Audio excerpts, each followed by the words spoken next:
Mangmun kahe manang pensi Somdun rape jine kari Ni singa para long nang sumbi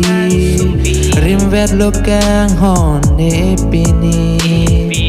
Lanang katapli keme pi Ni singa sirkut si doverti Kang hona loti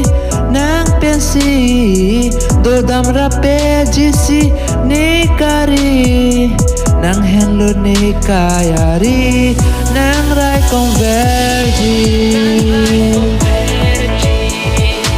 Nang pensi boce dungji Bang so apirbi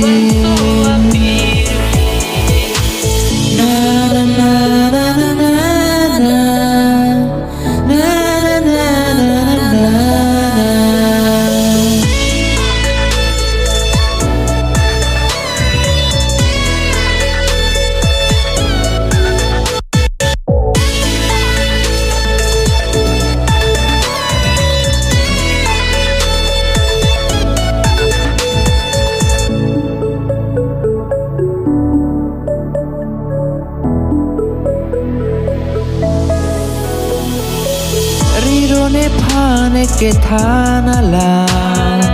nang ke lang ne lopong aser jai klim so ahut la itu ma pha do tang ho hon jeng it hit rap e pha la si kang hon sing arong ong ren long vek po la ne nang pha kai ke ma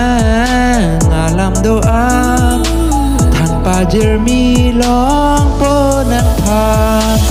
Mangmun kahe manang pensi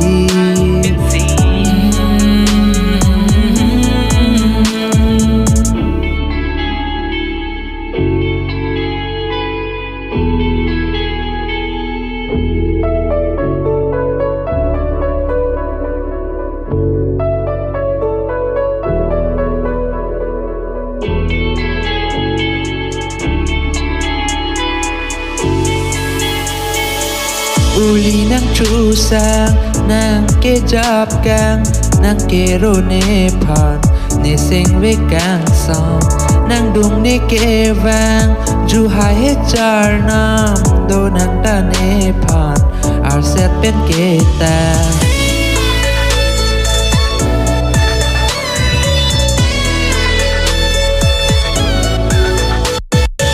Pota nang pan ching ki pa prang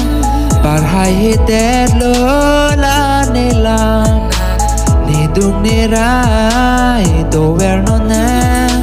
Itum ka ching hon do lo na Mangmun kahe manang pensi Somdun rape jine kari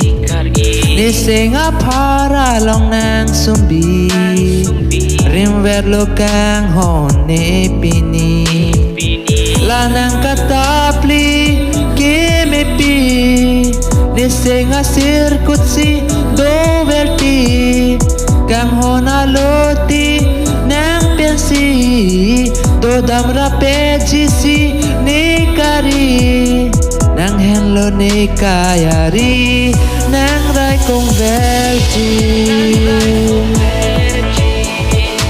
Nang pensi boce dungji Bang so apirbi Nang henlo ne kayari Nang rai convergi Nang pensi boce dungji Bang so apirbi